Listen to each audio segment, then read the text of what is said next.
सुनते हैं एक छोटी सी कहानी। आप सभी लोगों में से ज़्यादातर लोगों को यह पता ही होगा कि द कंज्यूरिंग एक सच्ची घटना पर आधारित एक फिल्म है, जिसमें एक घर में एक हंसता खेलता परिवार रहने के लिए आता है, जो कि वो घर आत्माओं की चपेट में था। तो शुरू करते हैं द कॉन्जरिंग की असली कहानी के बारे में बात करेंगे।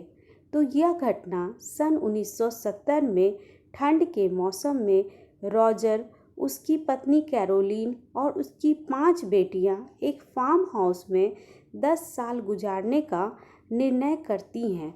कुछ दिन बाद वे लोग रहने लगे थे। उनके वहाँ रहने के कुछ दिन बाद से ही वहाँ आत्माओं का एहसास होने लगा था। कई ऐसी छोटी छोटी घटनाएं हुई जिसमें यह साफ साबित हो गया था कि यह फार्म हाउस किसी बुरी शक्ति के प्रभाव में है। हालांकि शुरुआत में इस परिवार का जिस आत्माओं का सामना हुआ, वे उन्हें कुछ नुकसान नहीं पहुंचा रहे थे। बच्चों के माता पिता का कहना है कि वे आत्मा सिर्फ उनके बच्चों को खेलते हुए देखते थे और कभी कभी उनसे बातें भी करते थे। लेकिन कुछ दिनों में यहाँ की परिस्थितियों ने एक अजीब मोड़ ले लिया।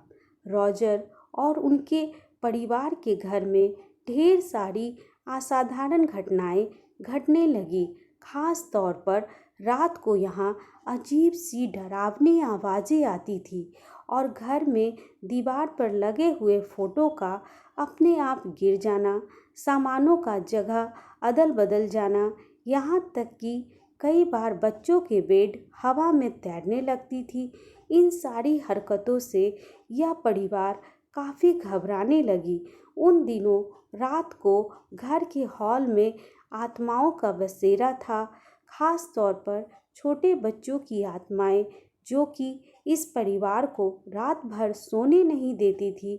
लेकिन सब कुछ फिर भी काफ़ी हद तक नियंत्रण में था। लेकिन उसके बाद अचानक से एक ऐसी आत्मा का यहाँ आगमन हुआ जिसमें यह घर बहुत ही ज़्यादा भूतिया जगह में बदल गया। यह रूह जिस औरत का था, उसका नाम बासिबा था।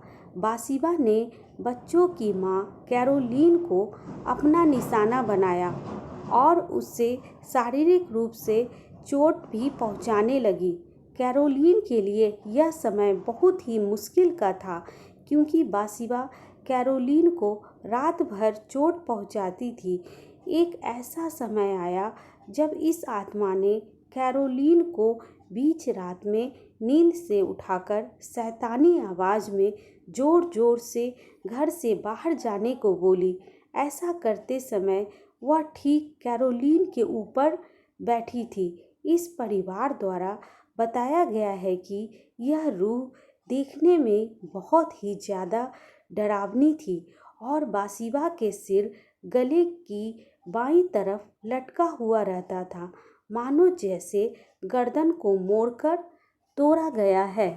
कैरोलीन ने ऐसा भी बताया कि वह उसे सुई या फिर ऐसे किसी नुकीली चीज़ों से बार बार चुभाती और कई बार उसके बिस्तर को ज़मीन से हवा में तैराने लगती थी। ऐसा कुछ दिनों तक चला।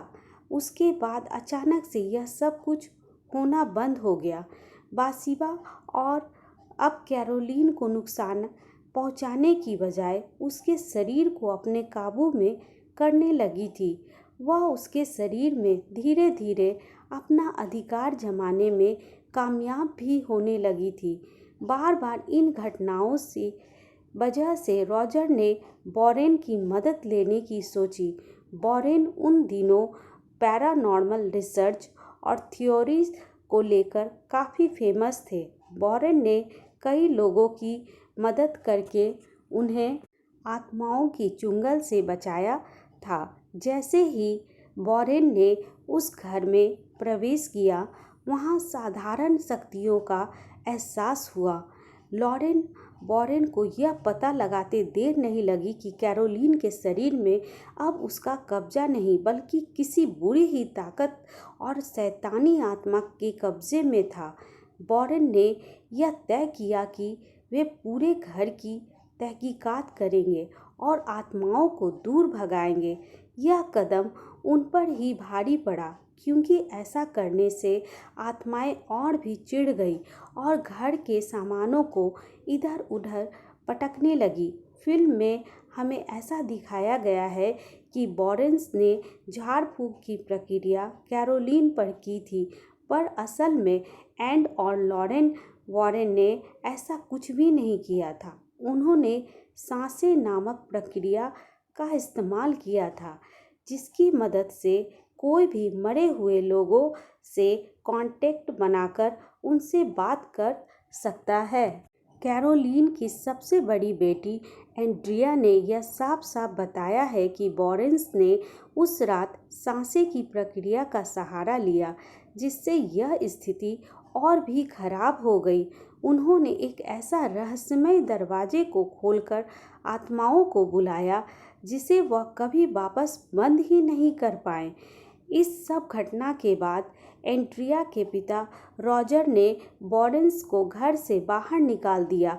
आर्थिक कमियों के कारण कैरोलीन और उनका परिवार अगले 7 साल तक उस घर को छोड़कर नहीं जा पाए और इन घटनाओं से जूझते रहे, और इसके बाद उन्होंने इस घर को छोड़कर जाजिया नामक शहर के एक नया घर बसाया। लेकिन यह असाधारण घटनाएं उनका पीछा नहीं छोड़ी और जॉर्जिया में भी उनके परिवार के साथ कुछ न कुछ अनहोनी होती रहती थी। सन 2011 में एंड्रिया ने इन घटनाओं पर एक किताब लिखी जो कि 3 भाग में उपलब्ध है। इस किताब का नाम है house of darkness, house of light. तो यह थी द कंज्यूरिंग की असली कहानी।